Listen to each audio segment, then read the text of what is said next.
What's up, heathens? How y'all doing? I'm the Godless Engineer, and I critically analyze apologist claims to give you the best arguments and information so that you can stand up and use your voice. But we're not discussing, anything with an apologist tonight. We've got Jacob Berman from History Valley. Jacob wanted to have some further discussion on like the historicity of Jesus, specifically the Pauline evidence, as well as the Ascension of Isaiah. And so I've been prepping today, reading material on the Ascension of Isaiah, refreshing my memory and everything like that. So I'm fully ready for this conversation. Jacob, do you want to let at least my viewers, because we're dual streaming this on both of our channels here, do you want to let my viewers know where they can find you and what you do over there at History Valley? Yeah, my YouTube channel is called History Valley, as you've said. So you just look that up on YouTube, you should be able to find it. And I very often interview professional historians and archaeologists, as I'm on a journey to learn more about the ancient past, and I want to take my audience with me and everybody else into learning as I am learning from these experts. And often Christianity is talked about, and Judaism and Islam, but also other religions as well. And at times, like Egyptology will be covered, or Mesopotamian literature will be covered, stuff like that. Cool. Awesome. I know that you've got a lot of streams that are kind of lined up. You normally have a pretty full slate as far as what you have scheduled coming up. So you've always got great content over there, great interviews and everything like that coming out. So, but tonight you were wanting to have a further discussion on the Pauline epistles and the Ascension of Isaiah. Which one did you want to deal with first? I guess we can start with Paul first and then work our way into the Ascension of Isaiah, our disagreements there. Okay. So basically, I'll bring up I'll start with Galatians, because Paul states in Galatians 1:19 that James is the Lord's brother. Now, I know he doesn't specifically say brother of Jesus, he says brother of the Lord. But what I'm curious about is just the way, to me, is the way he sounds like, to me, he has a singular focus on James being the Lord's brother, more so than he did with anybody else in his letters. So how do you look at the way Paul says James, the brother of the Lord? I look at the Greek that he uses and the actual Greek words that he uses, and it seems to be a bit too ambiguous to know whether or not he's talking about a literal blood relative or a fictive kinship, because the word that he uses for brother means both. I feel like you have to presuppose that he's talking about an earthly, physical, like blood relative. You have to presuppose that in order to make the argument. I think that from the general theology that Paul espouses in all of his epistles, he seems to have kind of an ambiguity there with what it means to be a brother, specifically a brother of the Lord or a brother in Christ, because the very specific way that you attain like the brotherhood with Jesus is through Jesus's sacrifice, and therefore make it like, once you are a Christian, you are a brother of the Lord, and you are a brother or sister of every Christian out there as well. So you're through Jesus' sacrifice, you are inducted into the family of God, which makes you a brother or sister of the Lord just by nature. So it seems to be ambiguous. Yeah, so it's something that an issue I do have with that is that I don't see Paul referring to anyone else in that exact way. As, like, for instance, you don't see Peter, for instance, being called brother of the Lord, or John being called brother of the Lord. It seems like primarily the way he phrases it is specifically about James, and right. But Jacob, if I say I'm a brother of the Lord, what does that mean? Is the Lord Well, a celestial figure? Is the Lord a physical person on earth? Like, who is this Lord that he's talking about? hmm. Okay, so so here's how I'll respond by looking at some other stuff, like in Galatians 4:4, he does say that that he was born of a woman, and then in the very next verse he says under the Well, yeah, law. that's allegory And when though. he well, what I'll bring up Sirach 10:18 when it talks about arrogance was not created for men, nor wrathful rage for the brood of women. And then in 1 QS 11:21a, so that's the community rule. As what shall one born of woman be considered in your presence? And so it sounds Yeah, like to what's the me actual that Greek that's used there though? Because the Greek I that's was used referring of to born I of was a woman, mm, huh? go ahead. I was just gonna say that the actual Greek that's used in "born of a woman" is distinctly different from where it's used, like say in the Old Testament or elsewhere. The Greek that's used there uses a word that's not normally used when you're talking about a normal human birth. The word that's used there is more meant to indicate manufacture or being made. Now, there is a possible argument that would be sound, um, to say that he was just mentioning a weird way of saying that he was born of a woman, being that he was made inside the woman's womb or something like that. Like you can make that argument, but Paul regularly uses like a different word that's more indicative of human birth elsewhere in his epistles. So the only times he uses um, this word in reference to being born of a woman is when he's talking about Jesus's body, and it's only when he's talking about Jesus's body does he refer to being born of a woman in this fashion. So it's kind of a weird thing there. And also there's the larger fact that this is an allegory. So the mother here is a allegorical mother that he's being born to, and this is just a way for Paul to reference how Jesus exactly, how his sacrifice absolves people of their sins. He explains the how you die in one body and rise in another body. One is born into flesh, into like sin and flesh, and the other is a more celestial body that's perfect. And so, like that's the entire point of the allegory. And even later on in Galatians, he says that this is an allegory. So I guess I'm not convinced by that particular reference right there because it is an allegory. Well, I'm going to go to First Thessalonians and 1 and 2 Corinthians, and because basically what I'm doing is I'm going to integrate that into everything else that I said before. So 1 Thessalonians 2:14-16, and I know that your take is that's an interpolation. It says that the wrath of God has come upon the Judeans for what they had done to Jesus, because it starts off with saying with blaming the Judeans for the death of Jesus, and then it talks about the wrath coming upon them for what they had done to Jesus. I'm not Well, exactly sure what. Go ahead. so sorry, but I know that we brought this up last time, and you seem to not know how to answer this because elsewhere you make the argument that, or at least not you specifically, but just people in general make the argument Hmm. that Paul elsewhere says that the archons of this aeon were the Romans that were being controlled by demons, and Yes. so like was it the Romans that killed Jesus, or was it the Jews that killed Jesus, or are you making some kind of contrived argument that says that both of them killed Jesus?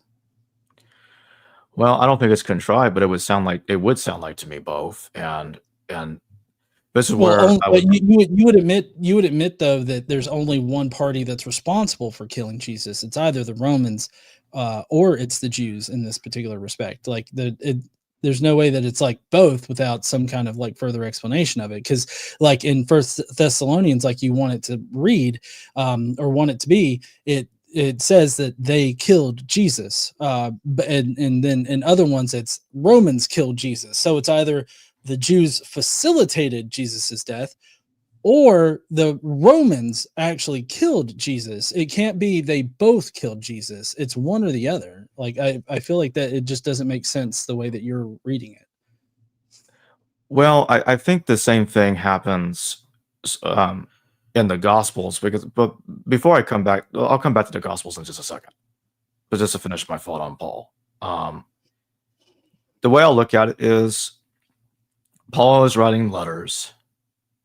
He's not intending to write a full-fledged story about Jesus. So I don't think Paul is always going to be clear all the time or really explain full details, if you know what I'm coming from there. So I don't expect Paul to always be completely clear on what he's talking about. But now I'm going to come to the Gospels. Because in the Gospels, it talks about in detail Judeans and Romans both being involved in the death of Jesus, and the idea is that the Judeans pressure Pilate into getting Jesus crucified, especially like when you get to Matthew, it like really pushes that point, and it talks about that the Judeans or the Jews tell Pilate the blood is on us and our children, and so on for the death of Jesus. So they're absolving Pilate of responsibility, and I think that it's a later development. The Gospels are written way after Paul's letters, and so I think what's going on is that it's being explained a little bit more clearly later. I don't know if it was put in that exact way before Paul, because we don't have access to pre-Pauline sources. I do believe as I said before, I do believe in a Aramaic Matthew. It's not our Gospel of Matthew. It's a lost text. It's not our Gospel of Matthew. Our Gospel of Matthew is a original Greek composition. There's no evidence that was written originally in Aramaic or Hebrew. So it's not the same text that Papias and others refer to when they talk about Aramaic Matthew or Hebrew Matthew, whatever you want to call it. It's a different text. And so my main objection is that, okay, regardless of the difficulty or any supposed difficulty in reading 1 Thessalonians 2:14-16 in combination with 1 Corinthians, let me see here. Yep.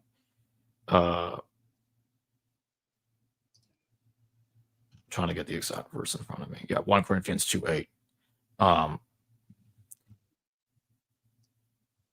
It seems to me that one way or another, regardless if you read 1 Thessalonians or 1 Corinthians, or however you try to read that stuff in combination, the point is that Jesus still gets killed on earth, and I don't see any other way of getting around that.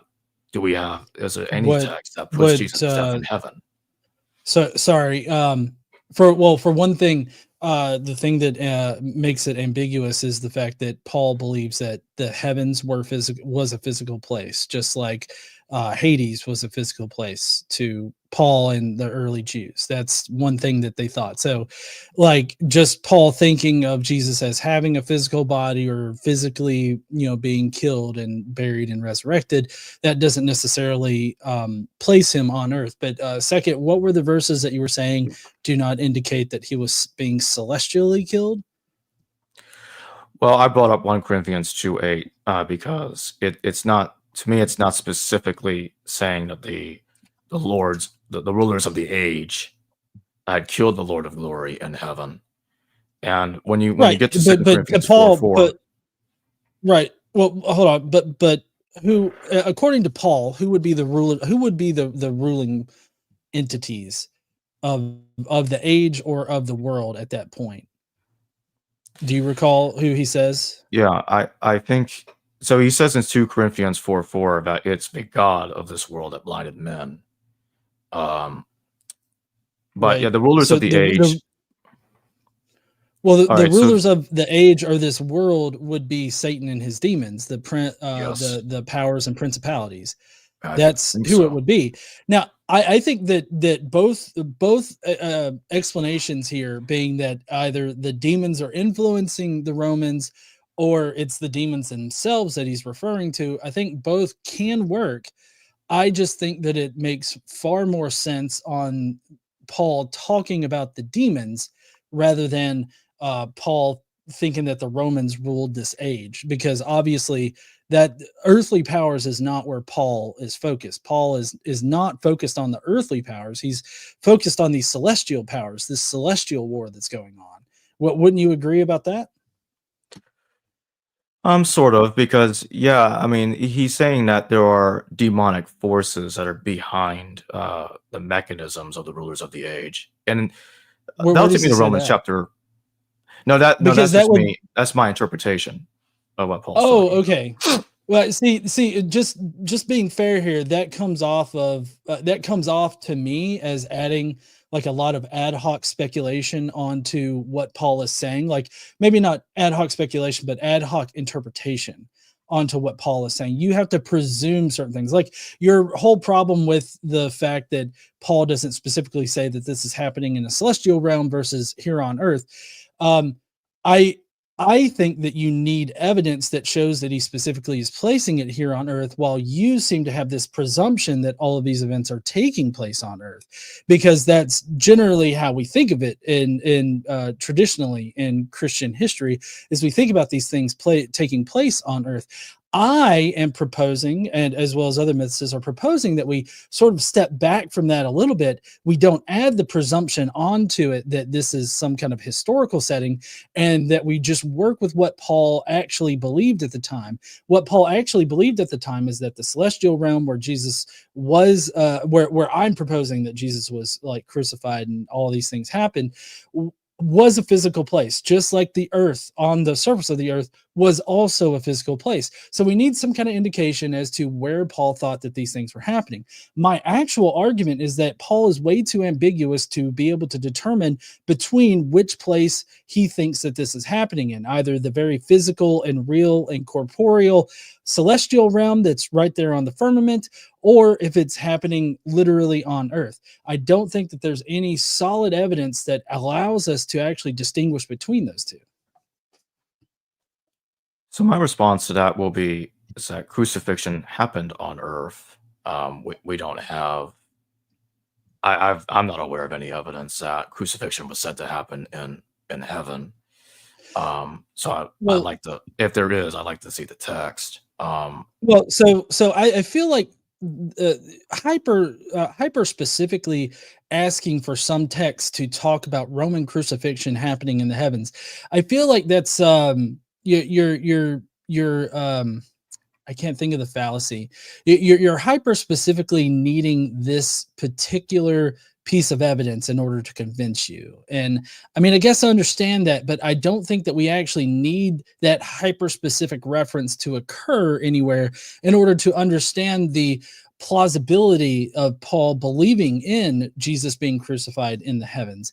Because as we see in the what is it, um it's that the Apocalypse of Moses. It's also called the life of Adam and Eve. What we have is Adam actually being buried in the third heaven, which is coincidentally where Paul also places the Garden of Eden. So, in the Apocalypse of Moses, or the life of Adam and Eve, what you have is death, occurring elsewhere, but then the body being buried in the heavens. So we can show that bodies being buried in heaven is a thing, and the heavens are a real physical place that physical people that both existed on earth and in the heavens can be taken to and buried in, just like there are they can also die in the heavens. I don't think that's in the life of Adam and Eve or the Apocalypse of Moses, but if I remember correctly, there are texts out there that have angelic figures and everything like that dying in the heavens. And then, I would just point to the Hebrews, passage where it talks about how, there are copies of things, more perfect copies in the heavens, of things that are happening here on earth. And so this is also of rituals and other things that are happening up there. So like it's a very easy to argue for the plausibility of Jesus being crucified in the heavens. There's nothing that's integral to that hypothesis that would rule out a first century Jewish Christian actually believing in it. So that's the argument that I'm making. I'm making a modal argument that says that, well, this is plausible. It's plausible that he could have thought these things, but ultimately we don't have enough information from Paul to know exactly what he thought, but it is plausible that he thought this thing. Well, my objection would be that, well, number one, as we both know, Paul didn't write Hebrews. And this duplication theology, everything that's on earth is also in heaven. So this person's on earth is also in heaven. That's not in the Pauline epistles. And even what's not in the Pauline epistles? I'm talking about the duplication theology we were talking about, that what's on earth is also right. No, I admit that. I said that it's in Hebrews, but if you're going to say that Hebrews has no connection to first century Jewish Christian thought, I think you're going to have a hell of a time of making that. But it seems like to me it's a different denomination of thought. We can't. I don't graft how so. How so? Well, I mean, if that were the case, then why is it that Hebrews has been conflated with Paul so much? Why are our earliest, some of the earliest references about Hebrews is that it was written by Paul? Like it was early on pretty conflated with Paul, and it was only later, denoted to be a truly anonymous, epistle. So, I mean, it seems like even if it was a different denomination, we're talking the difference between like Alabama Southern Baptists and Georgia Southern Baptists, like they were right next to each other.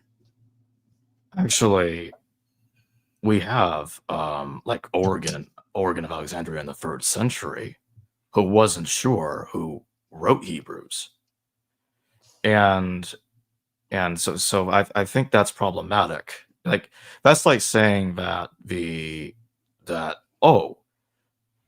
early church thought that Paul wrote the pastoral epistles and the Deuteropaulines. Do we think that means Paul wrote them, or his theology was just like them? No.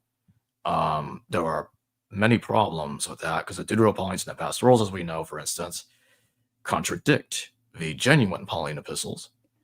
Well, right. I'm not talking about the pastorals or anything like that. I'm talking about Hebrews. An example. I'm giving. Well, I know that you're giving an example, but I'm specifically talking about the Hebrews, and the Hebrews seems to coincide with Paul's theology. At what point does Hebrews diverge from Paul's theology?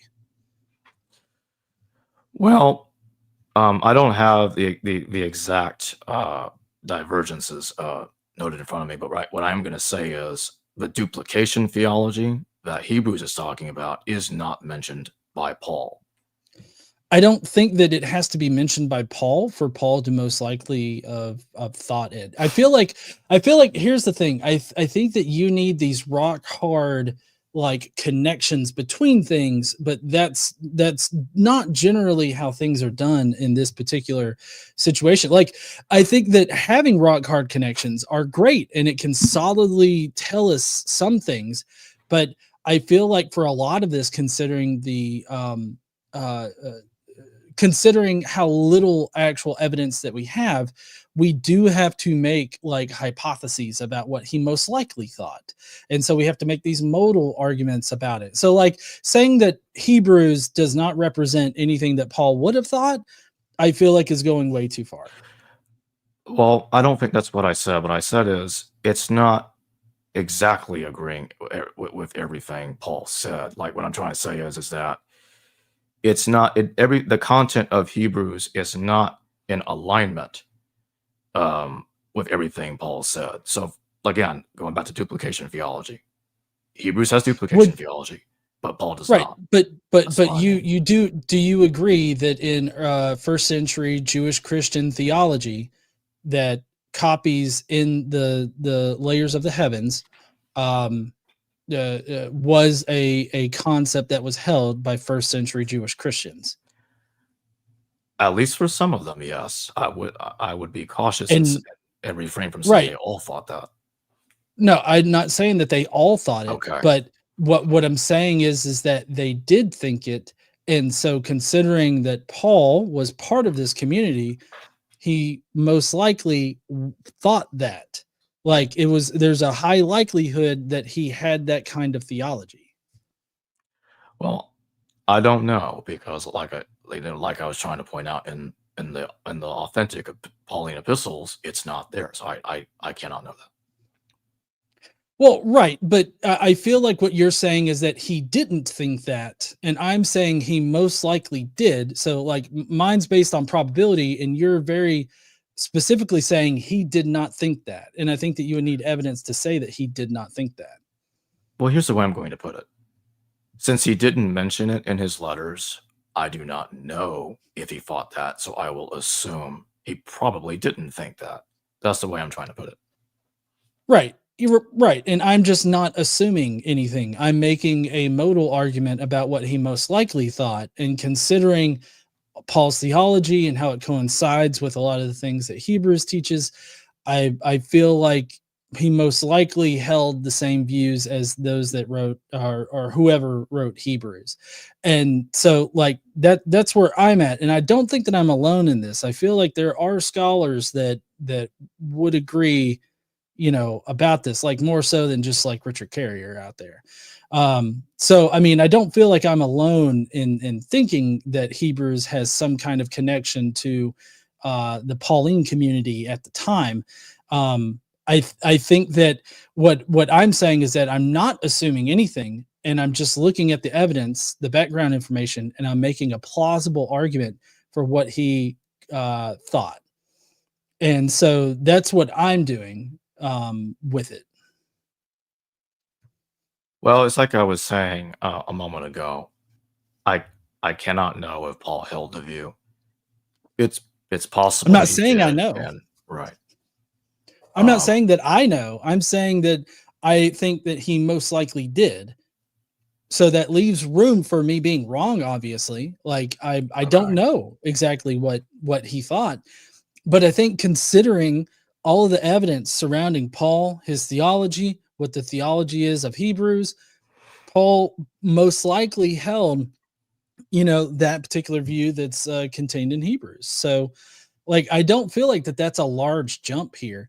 I mean, I feel like a lot of people, I'm not saying that you're doing this, but a lot of people want to make it Okay. out to be like, I'm saying that Jesus, had a space alien head, or something like that. Like, I'm making some kind of ridiculous argument here.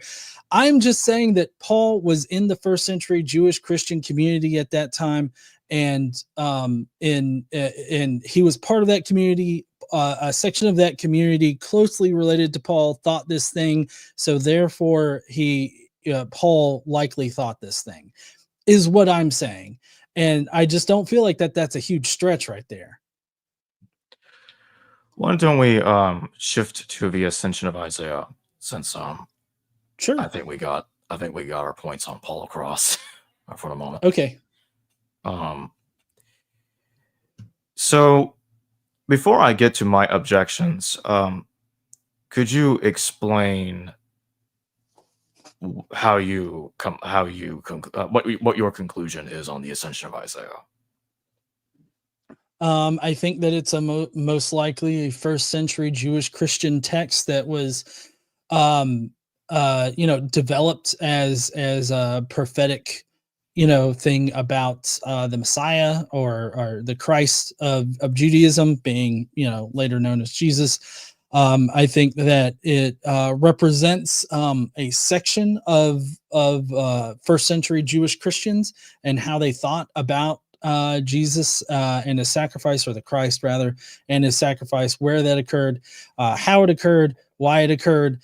Um, and I think that it's a first century Jewish Christian representation of, the basic idea of mythicism.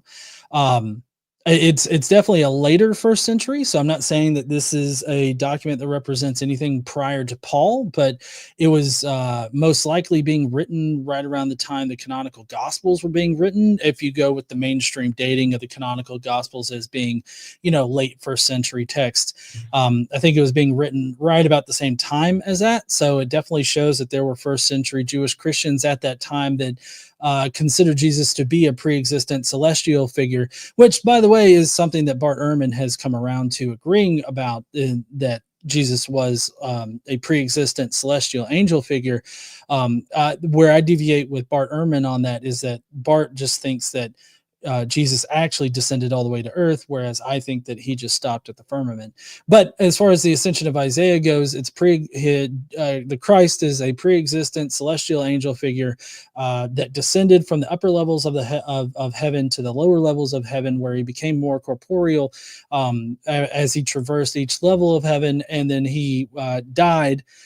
He was killed by the ruler of the firmament, the ruler of this world, being the Satan and his demons, for which he was buried. He resurrected, and he resided there in the firmament for about a year and a half or so, and then he not resurrected, but he ascended back up into the upper levels of heaven to take his place at the right hand of God. And so, I mean, we can get more into that if you want to, but I think that it's just a late first century example of Jews and Jewish Christians, rather, Christians and Jewish Christians, thinking the very thing that the minimal mythicist hypothesis claims that they thought. So here's a question I'm going to pose before I get to my objections. Just to be clear, are you asserting that the original form of the Ascension of Isaiah had Jesus being crucified in a lower level of heaven, but not on earth? I think that the earliest redaction that we can reconstruct does not have the pocket gospel in it. And so that without the pocket gospel, it definitely has Jesus not descending all the way to the earth, and doesn't have like a birth narrative, or he doesn't have parents or anything like that. He just descends to the upper levels of heaven, where he is, killed by Satan and his demons. So to my knowledge, there are two manuscripts for the Ascension of Isaiah. There's the Slavonic version and the Ethiopic version. Is there a manuscript that is missing the pocket gospel? I believe the Latin version is missing it. I'll have to look into that more closely. Because reading Carrier's book is actually is where I'm getting my information specifically on the Ascension of Isaiah. So I mean, he covers the Latin version in it. Like, it's one of the things that he very specifically mentions not having the pocket gospel, because he even reproduces, not reproduces, but he reproduces it in the text, the Latin text here, where it's missing the pocket gospel. Yeah, so there are versions that are missing the pocket gospel, but more importantly, the text of the pocket gospel that exists in that chapter 11 there, it's 11, it's like 11:3 through 22 or something like that the pocket gospel appears in. The writing of it, the progression of it, and everything like that is really out of character for the rest of the Ascension of Isaiah, and it's incredibly brief, unlike the rest of the Ascension of Isaiah, and so there's just no reason to think that it was there originally. There's also a lot of textual reasons as to why to think that it wasn't there. Like the Ascension of Isaiah, the way that we have it now, is actually two texts that are merged into one. So you've got the martyrdom of Isaiah, and then the Ascension of Isaiah. They were combined to produce this one thing, and they were glued together with this pocket gospel later on, like in the 2nd century or something like that. So the earliest the earliest reconstruction that we can get for it, considering the actual text that we have, is that the pocket gospel wasn't there. Well, from what I do remember is that the Latin and the Slavonic manuscripts are from the same family, and they do both contain a paraphrased, shortened form of the pocket gospel. I don't have the text in front of me. Okay. Well, I mean, I could read starting in chapter 11 from the Latin text right now if you wanted me to. Well, my point that I'm trying to make is that when Jesus is descending from heaven, then he eventually ends up on earth, and he's born via Mary. And so so what it's talking about is that Jesus makes it down to earth and he is crucified. I do not recall a version of it that is trying to say that he got crucified before he made it to earth. And so that's my problem. Okay, okay, I get that, but what I'm telling you is that there is substantial textual evidence to show that the martyrdom of Isaiah and the Ascension of Isaiah, they are both two different texts that were then later glued together with a pocket gospel. The pocket gospel originally wasn't there. And so like without the pocket gospel, there's no reason to think that Jesus ever made it to earth. And that's where I'd like to see, like, if there really is a manuscript where it's missing by the pocket gospel. And not only that, my second issue is, what would make one date the original Ascension of Isaiah to the late first century, assuming that there was a earlier version and it's a little different from the one we've got now. Let's see. So like I said, my information is going to be coming from Carrier. He's done a pretty good job of laying out the scholarship on the Ascension of Isaiah here. Let's see. I do have notes that I took for this. Hold on, I'm just looking. I'm scanning through them real quick.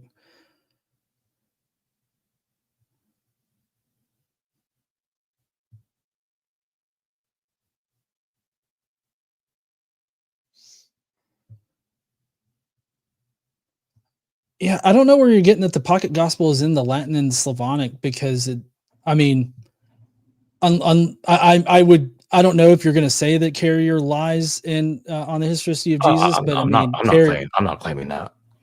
Okay, I'll have to look at it more closely. Right. So Carrier says that the pocket gospel is deleted in the Latin and the Slavonic. Let's see.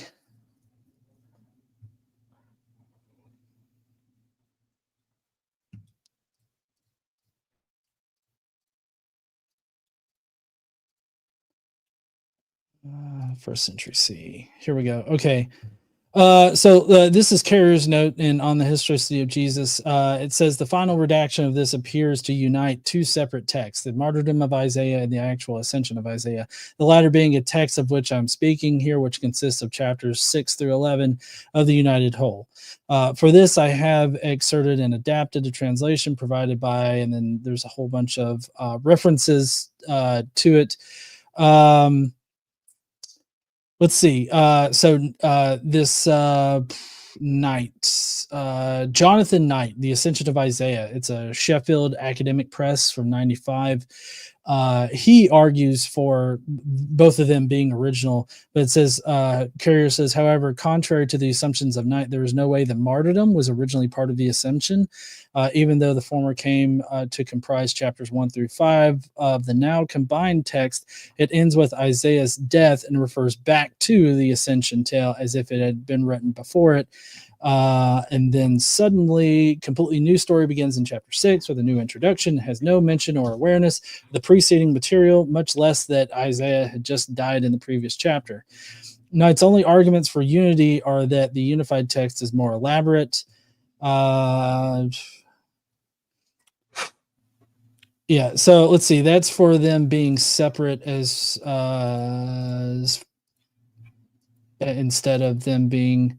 Sorry, I must have clicked the. Yeah, okay, I clicked the wrong footnote there.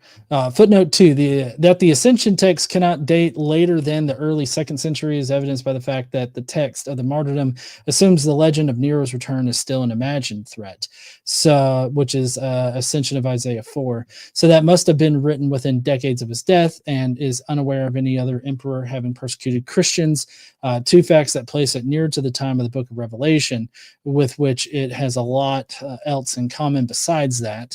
And since the martyrdom refers back to the Ascension, the latter must have been written even earlier. And then he gives his references. See Knight Ascension, pages 9 through 10. He's got some other references here. He says that Knight's argument that the martyrdom seems aware of the pocket gospel and the ascension would at best only confirm that the interpolation of the pocket gospel occurred sometime in between or was actually produced by the author of the martyrdom. So, yeah, that's the reason why we would place it in the first century, because of the martyrdom being that it was written second, but placed before the ascension, was written more along the lines at the time that Revelation was being written in the second century. And since the ascension was written before the martyrdom, it had to have come before that. So, early second century, late first century, whichever one you want to pick, I guess. But it had to be written before the ascension had to be written before the martyrdom. Even if one assumes that the original, I guess, proto Ascension of Isaiah, one wants to call it that, was missing the pocket gospel. It's how does this lean, or let me put it another way. How does this assist in the claim that, oh, Paul, or what was it, Jason Tim, or even pre-Pauline followers of Jesus thought that Jesus was crucified in the cosmos, he never made it to Earth? Well, I mean, considering that there's no pocket gospel in the original redaction of it, like in the earliest form that we can compose, I mean, it shows that there were first century Jewish Christians that were teaching this thing. And so, like, what the argument is that this is just a representation, of them thinking this very thing at some point in the first century. So that adds to the plausibility of the mythicist, like, hypothesis. Like, there were first century Jewish Christians that were thinking this thing, and so that seems to lends credibility to the hypothesis. Actually, I got Carrier's book pulled up over here. So Okay. in page 43 on the historicity of Jesus, he's quoting the Latin version of the text. And it is saying, "And I saw one like a son of man dwelling among men and in the world, and they did not know him." So it sounds like to me that even in the Latin version, so I guess I saw it, because I had a suspicion that even the Latin version thought Jesus was dwelling among men, and that sounds like it's saying that, just like the other two versions suggest one way or another, pocket gospel or no pocket gospel. Well, yeah, and I offered to read that earlier, by the way. So, I mean, that's Okay. not something that I was trying to shy away from. I mean, I offered to read it, but you didn't want me to Okay. read it.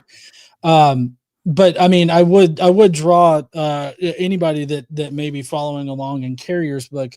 After this part where he talks about it, he says this new version of 11:2 describes a kind of earthly sojourn, but in an absurdly brief fashion. This actually looks like a rewrite of the Jewish scripture of Bar 338, where God himself was seen on earth and conversed with men, which would sooner suggest a revelatory experience was going to be described. Hence, it's notable how this ascension text transforms Baruch with the Baruch 338. It does not have Jesus converse with men or seen by men, but it has him only among men, yet completely unknown to them.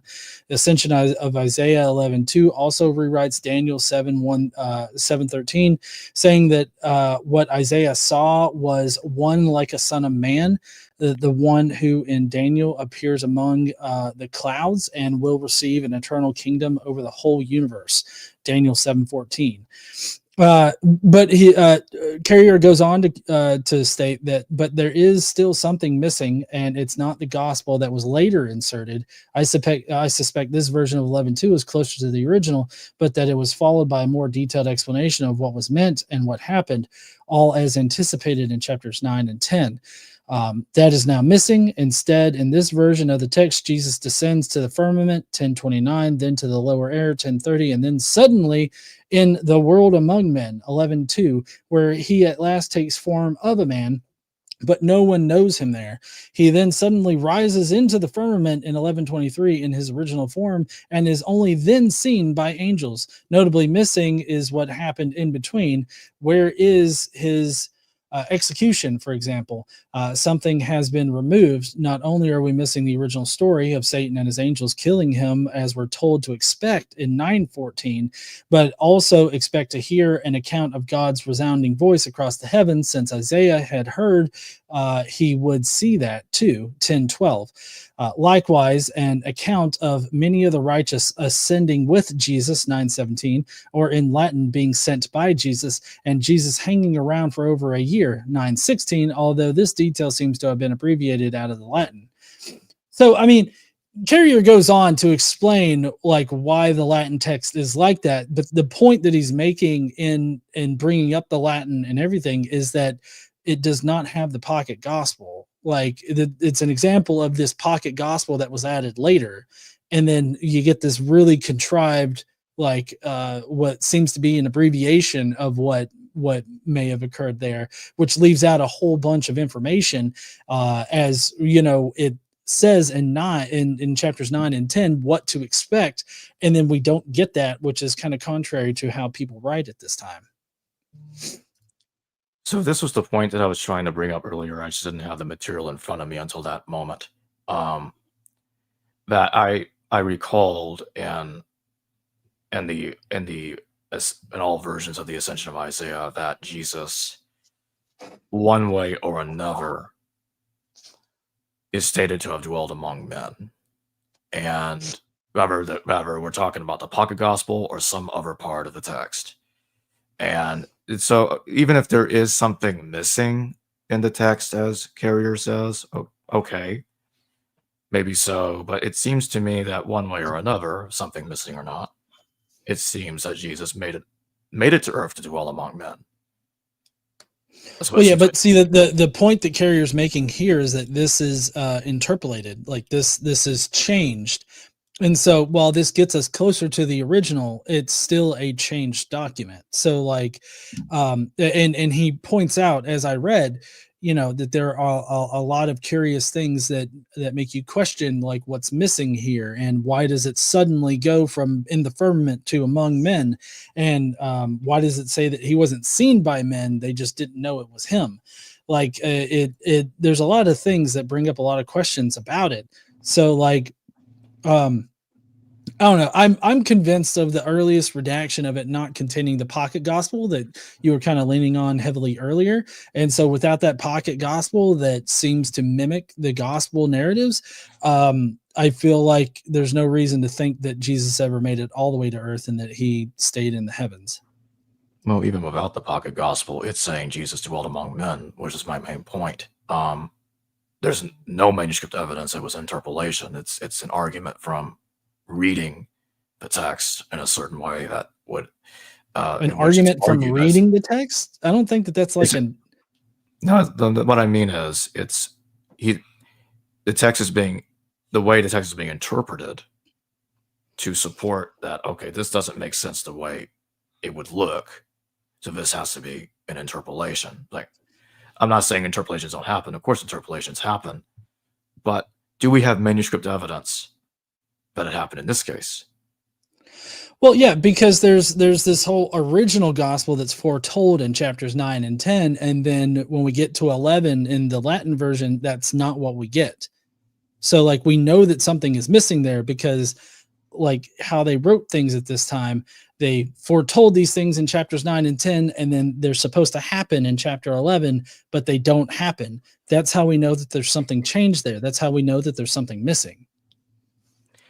And like I said, even if there is something missing, and maybe there is something missing. It's the text we have is still saying Jesus dwelled among men.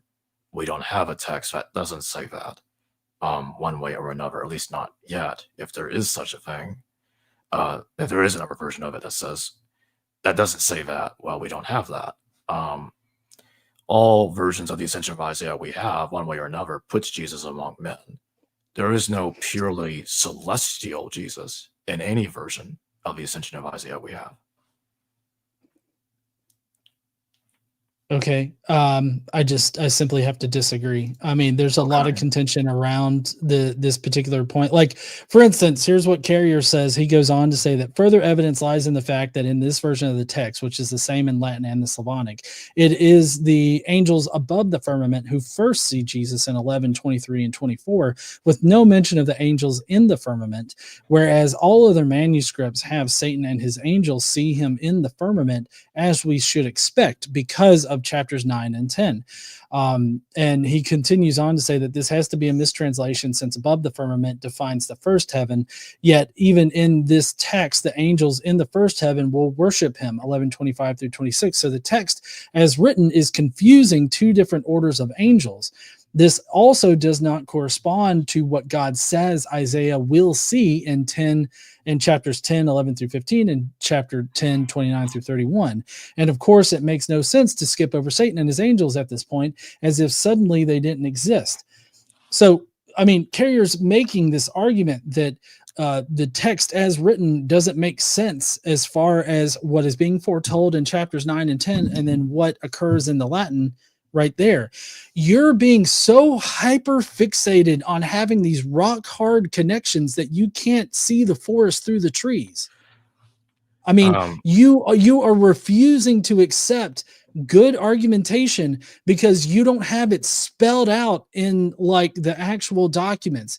I feel like you're trying to tell me that you can't make these modal arguments about the texts. And you know, with a lot of these ancient texts, we have to make these kinds of arguments. Like, we're not always going to have these rock hard connections like you're expecting to have. But it seems like you think that if you don't have a rock hard connection, then it just simply is not that way. But that's not how historians, you know, come to these conclusions. Well, what I'm trying to say is, it looks to me like the Ascension of Isaiah that is being talked about here, like this version of it that Carrier is talking about, looks to me like it's a hypothetical source. And I'm very wary of hypothetical. It's not a hypothetical source, though. Well, a purely celestial version, an ascension of Isaiah that has a purely celestial Jesus. We don't have it. Say it's being again. You're not seeing the forest through the trees here, because I mean, very obviously there was something changed in it, and what we're talking about is an early redaction of it. So it's not a hypothetical source. It's very obvious that the Ascension of Isaiah was written before the martyrdom, and so it came before the martyrdom. And so the fact that the martyrdom refers back to it, you know, suggests that. And so we know that the Ascension of Isaiah was written prior to that. We also know that the pocket gospel was something that was tacked on to it later, after both of the texts were combined. And so, like, this is not a hypothetical like document. It is a document where we have a hypothesis about its original form. But I mean, I don't see that as that's not a hypothetical. That's not a hypothetical source, though. A hypothetical source is like Q, where we have no indication that Q even exists. We just have a hypothesis that it does exist. Right. This is different than that, because we have indications that it was changed. We just simply don't know what was there to begin with. But what we can do is actually look at the text, and we can see what the text says. And because the text doesn't make sense in the current form, we know that it had been changed. So, like, we can't say that he was definitely on earth like you're wanting to do. You're wanting it to definitely be on earth, and so you're making it definitely be on earth. And I just simply don't operate like that. And when you have this hypothetical Ascension of Isaiah, because the point I'm trying to make is like, okay, you're hypothesizing an earlier version of the text that we have, that we don't know exists. And there are similar speculations that have been done with Mark, the Marcus theory, or even a hypothetical version of Mark that's post-Mark, the Deutero-Marcus idea. And both solutions have been suggested to explain the minor agreements between Matthew and Luke that they have with each other against Mark. But we don't have any evidence for it. We don't have any rock solid evidence for an Marcus or a Deutero-Marcus. So these are hypothetical, different versions of the text of something we have, but we don't know about those different versions of Mark exist. How does the argument that I'm making, how is it different than just general interpolation hypotheses? There are several verses in Paul's epistles that are hypothesized to be interpolations. Are they then hypothetical sources? Like if we say that, this part of the epistle of Mark was, or this epistle of Paul is interpolated, does that automatically make it a hypothesized source? Like a hypothetical source? To be specific, I would call it a hypothetical redaction, because it's being hypothesized that it was edited or added in there when it's uncertain if such a thing happened in that specific claimed instance. Like with the longer ending of Mark, for instance, we have manuscript evidence that it was added later. So we don't have to wonder about that. It's not a hypothesis. It was added later. No, that's still a hypothesis. That's still a hypothesis. Right. There are manuscripts of it missing, and the most likely hypothesis is that it was not originally there. But that does not make it not a hypothesis, because we don't actually for sure know. So like you're not making any kind of distinction here between the hypothetical original interpretation, or not interpretation, but the original form of the Ascension of Isaiah. But what I am doing, and what Carrier is doing in On the Historicity of Jesus, is making a plausible argument that was the original version of it. And there's nothing that has been shown to discredit that, other than these very specious arguments that it always contained information about Jesus being on earth and everything like that. But there's very obvious, there's a discontinuity between chapters 9 and 10 and what occurs in chapter 11, even in the Latin and the Slavonic, where the pocket gospel is missing, and they try to patch it together and make it seem like Jesus was walking on earth amongst men. Like there's there's textual inconsistencies there, which show that it was changed.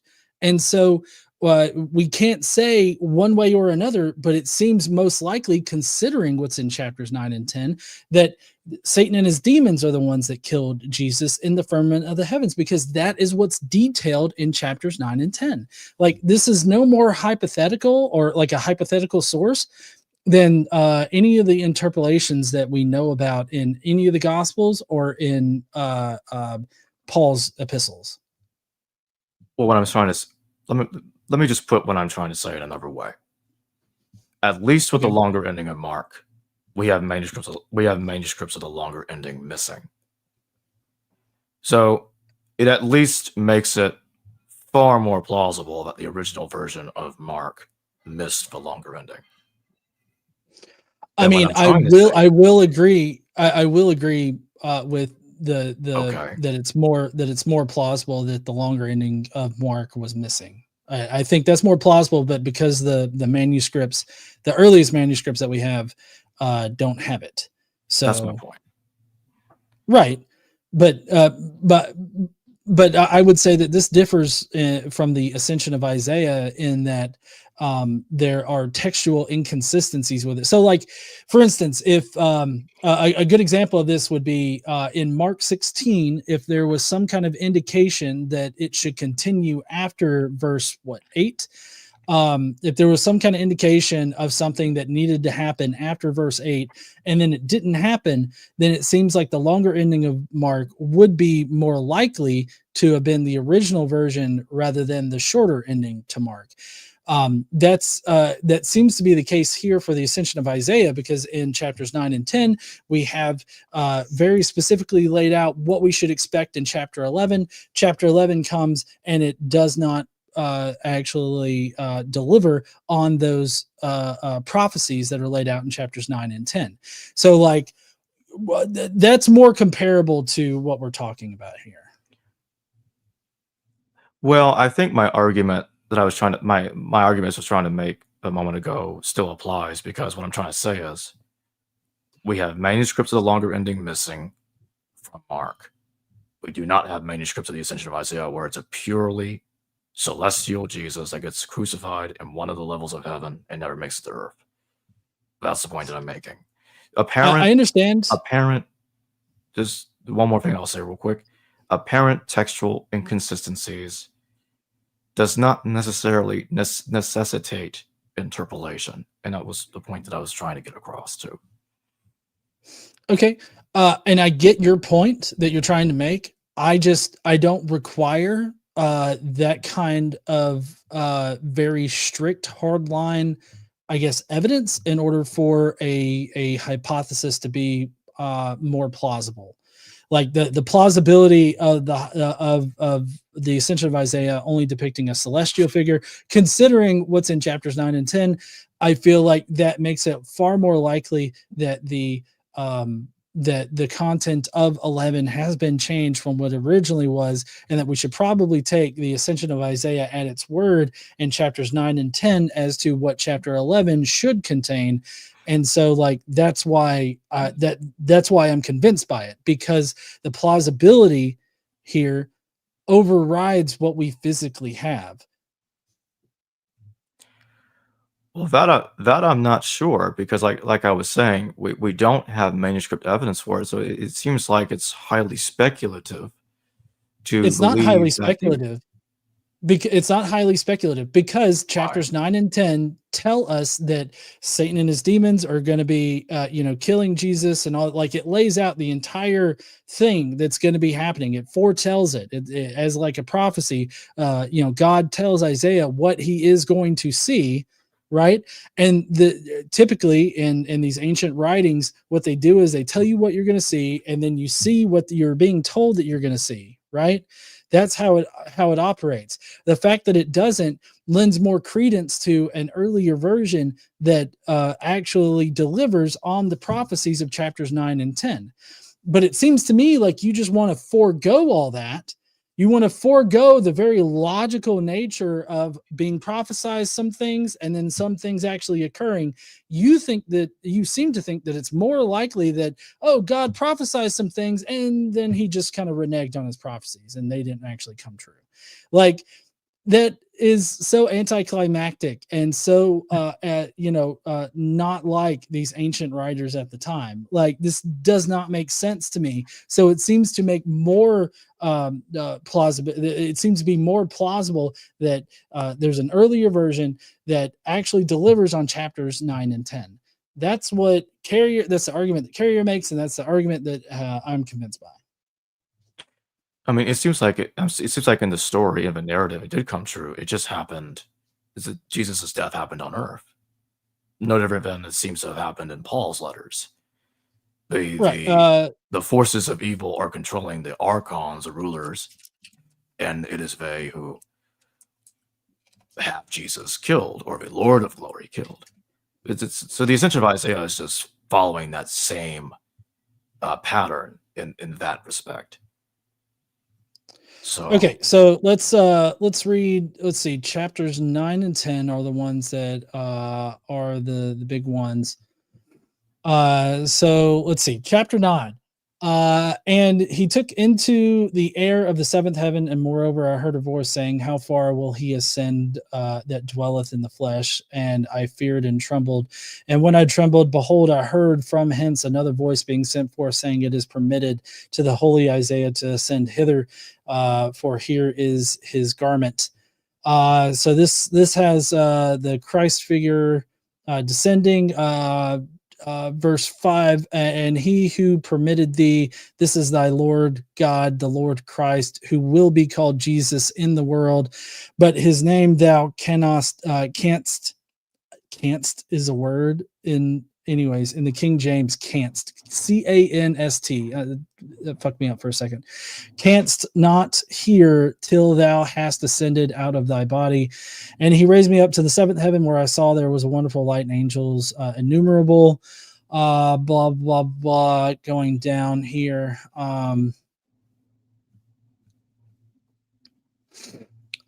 Let's see. Going to verse 25, it says, "And I said to the angel, who are these garments and thrones of thrones and crowns? And he said unto me, these garments, many from the world will receive, believing in the words of that one, who shall be named as I told thee, and they will observe those things and believe in them and believe in his cross, for they are these laid up. And I saw a certain one standing whose glory surpassed them all, and his glory was great and wonderful. And after I had seen him, all the righteous whom I had seen, and also the angels who I had seen, came to him. And Adam and Abel and Seth and all the righteous first drew near and worshipped him. And they all praised him with one voice. And I myself also gave praise with them. My giving of praise was theirs. And then all the angels drew nigh and worshipped and gave praise. And I was again transformed and became like an angel. Thereupon the angel who conducted me said to me, worship this one. And I worshiped and praised.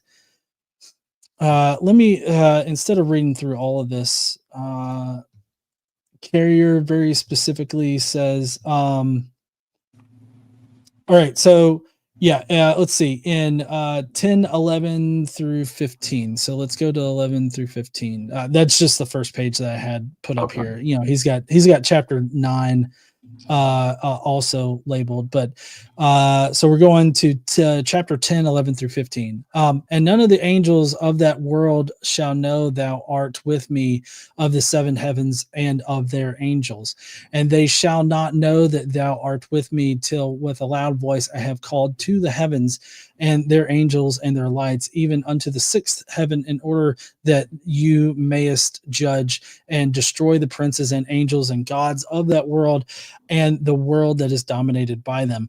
For they have denied me and said, we alone are, and there is none beside us.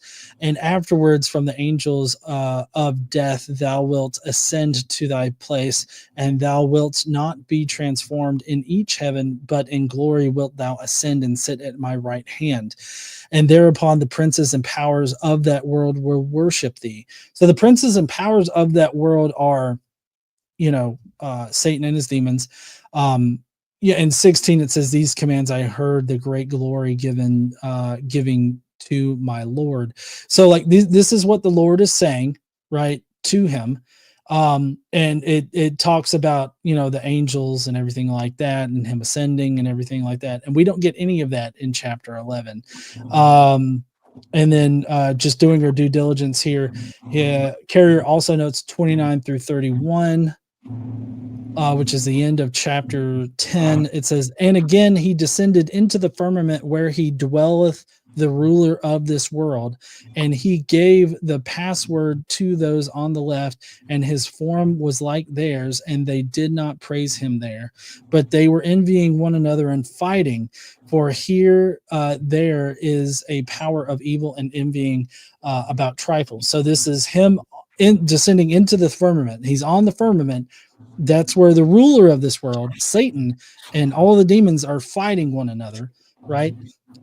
Verse 30, and I saw when he descended and made himself like unto the angels of the air, and he was like one of them. So Jesus became like one of the angels in the firmament, and he gave no password, for one was plundering and doing violence to another. So he didn't give like the password or whatever in the fuck that means for this particular text to the demons that were fighting each other, right? The only ones that were getting this special password or this special entry into heaven were the ones that were going to be worshiping them.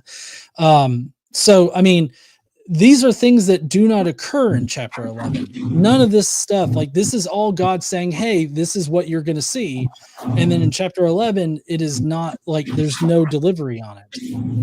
And in chapters 9 and 10, he only talks about Satan and his demons, doing these things and witnessing Jesus and all this other stuff, and not like the men of the world or anybody on earth. This is taking place in the firmament. In chapters 9 and 10, it only has him descending to the firmament, and then in chapter 11, mysteriously, it's changed to him descending to the earth. So it seems rather weird for this text to be in this way. And I mean, that's not just like a baseless assumption there about it. I mean, that's just how you read the text, how you do textual analysis on it. Well, it's like I was trying to say earlier. Again, all versions of the Ascension of Isaiah that we currently have place Jesus on earth one way or another at some point. But what I will say is, it seems to me like it's trying to show that he's being opposed in a certain level of heaven. And he's going to be facing that opposition also on earth. That's how I look at Paul, because Paul says is that, hold on. I'm sorry to interrupt. The archons. I'm sorry to interrupt, but I feel like there's a bit of a discrepancy here in your logic, because I feel like when it's convenient for your conclusion, you're fine with adding ad hoc assumptions onto it. But when it's inconvenient for your hypothesis or your conclusion, you need hardline connections in order to change your mind. And I feel like that's a little uneven there with how you're coming at this text, because like, unless, were you not talking about how I thought that you were saying that chapters 9 and 10 were suggesting that Jesus would sort of encounter the same kind of things on earth rather than just in the heavens. Is that what you were saying? Let me rephrase it. Perhaps it did not come out quite the way I meant to put it. Where does it specifically say that he will face opposition in heaven? I mean, in chapter 10, I read it. In the sorry, I meant firmament. In chapter 10, I read it. Well, it's not. What I'm trying to say is, it's not clear to me that he's like, okay, it's going to be absolutely certain that he's going to die in a firmament. And let me put it another way. Because we don't have a version of the Ascension of Isaiah that puts Jesus' death squarely in one of the levels of heaven, I have to try to read the text as best as I can. It's like, okay, he doesn't die in heaven. He ends up on earth. And so I have to try to explain why it does that. Just like in a similar way, like I explained with Paul, because Paul says that the evil forces are behind the power of the archons. They are operating through the archons of this aeon who have crucified the Lord of glory. And to me, it's no different when what I was trying to say with the Ascension of Isaiah. One way or another, the forces of evil are behind Jesus' death on earth. And so I don't see the issue with reading the text that way. I don't understand it. Okay, you do. So do you recognize that in chapter 10, the part that I read, he talks about the ruler of this world, like he says, yes, the archons. And he's talking about Satan and the demons that are in the firmament. Do you recognize that, or do you not recognize that? Yes, but here, let me just ask this then. They saw fighting in the firmament, right? Right. Did it say did it say he will die in the firmament? Because that's what's not clear to me. There's fighting in the firmament. Is he supposed to die in the firmament? I mean, Go ahead. Well, yeah. So continuing into because chapter 11 verses 1 and 2 is not part of the supposed pocket gospel. It says, after this, I saw the angel who spoke to me, who conducted to me and said, understand, Isaiah, for this purpose I have been sent by God. Let's see. I'm trying to find if it specifically says that he's descending there. I don't think that it's saying, I mean, he's definitely going to the firmament amongst the violence and the fighting and everything like that to provide salvation or to do something. Um, and so I don't think in chapter 10 it talks about it, but it could talk about it in chapter 9. Let me look at the verses that Okay. he gives for chapter 9. Let's see. Okay, so we're told to expect Satan and his angels killing Jesus in 9:14. Okay, so starting in 13, chapter 9, verse 13, it says, nevertheless, they see and know whose will be thrones and whose the crowns. When I hate reading in KJV. I don't know if you feel the same way as me about KJV, but the fucking old English shit is messing with my dyslexia. And who's the crowns when he has descended and been made in your form, and they will think that he is flesh and is a man. And the God of that world will stretch forth his hand against the Son, and they will crucify him on a tree and will slay him, not knowing who he is. And then in 15 it says, and when he hath plundered the angel of death, he will ascend on the third day, and he will remain in that world 545 days. So it definitely says like it. So in chapter 10, God is telling Isaiah that he is going to be descending to the firmament amongst the fighting ruler or God of that world, the ruler of that world, being Satan and his demons. And there, the ruler or the God of that world, being Satan, will stretch forth his hand against the Son, and they will crucify him on a tree.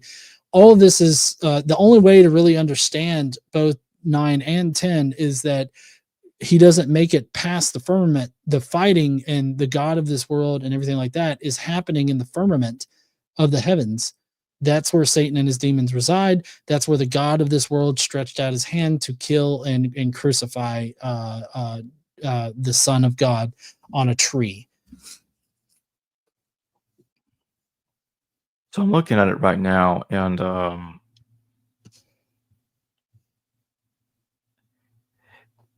it's even then like it's like even then it's not even, it's like, to me it's still not clear that he's supposed to die in the firmament, and they I crucify mean, him on a tree.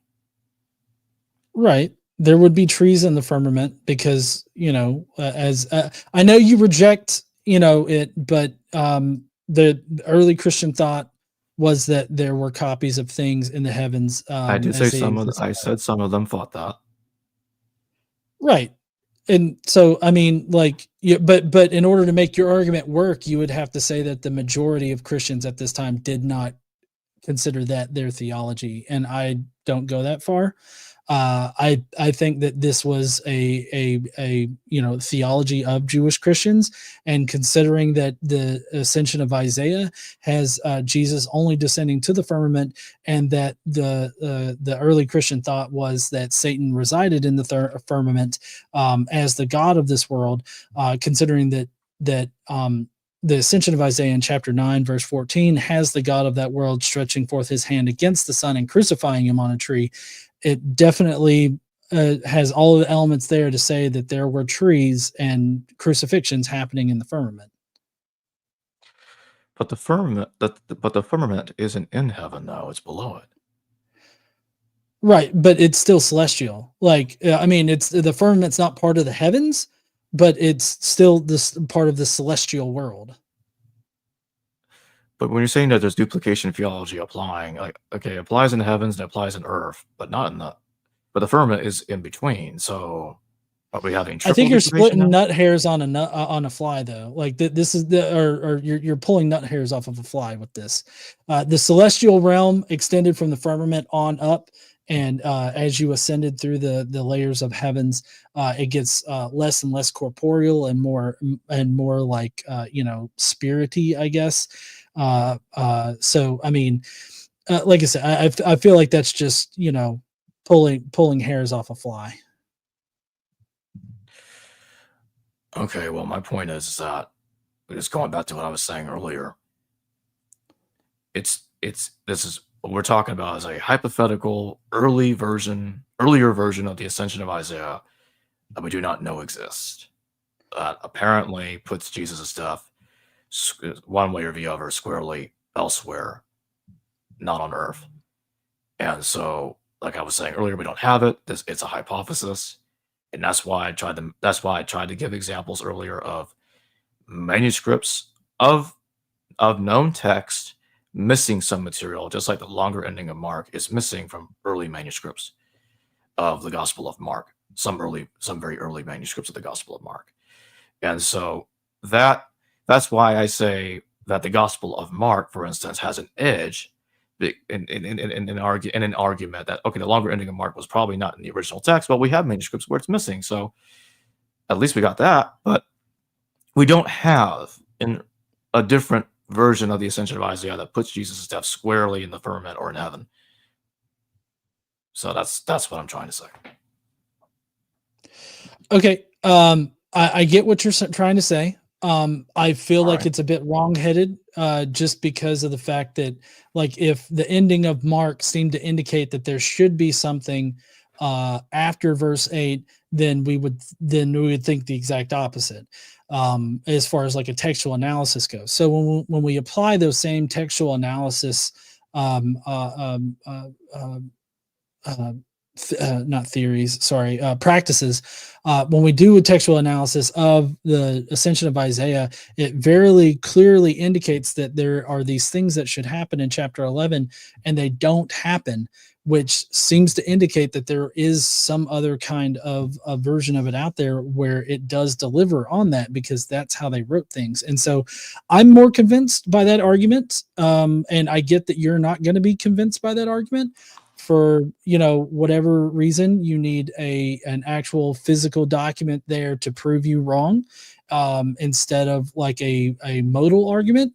I can totally respect that, and I think that we're just going to differ on this.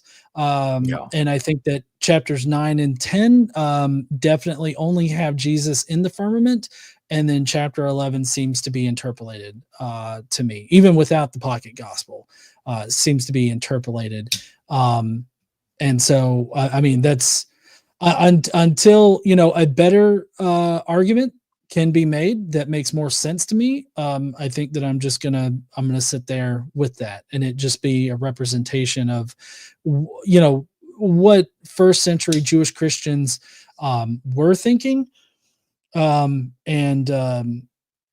And I feel like that provides some validation to the mythicist hypothesis. Right. Well,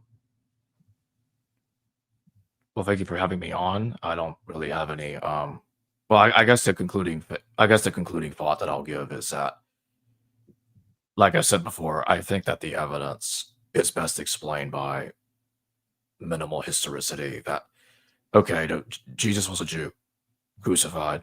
Crucifixion was a common form of execution in the first century CE that the Romans employed, and and his name was Jesus. He was a Jew. He was crucified. He was just a man. He was deified after death. After his death, they turned him into the Son of God. Rather the historical Jesus claimed that he was the Son of God or not. That's another thing that would be more of a debate for historicists with other historicists about what they can reconstruct about a historical Jesus. But anyway,